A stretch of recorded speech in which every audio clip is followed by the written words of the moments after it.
जिसके घर में नेगेटिव एनर्जी ज्यादा है, उस घर की जो दीवारें उसमें सीम आ जाता है बहुत ज्यादा, उस घर में से एक अजीब सी स्मेल आती है, ठीक है।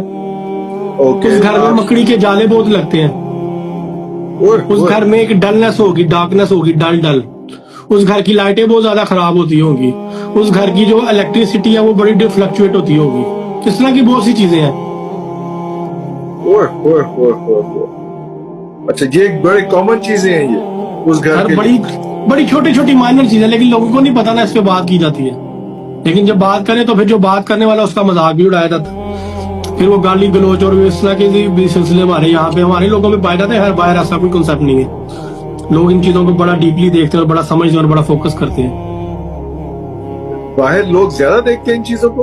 आप सर वो देखते हैं कि आप उनके फायदे की बात कर रहे हैं, वो इसको ज्यादा मोहतात तरीके से लेते हैं। हम लोग यहाँ पे तो इसको इसी लेते हैं, बाद में ख्वार होते हैं।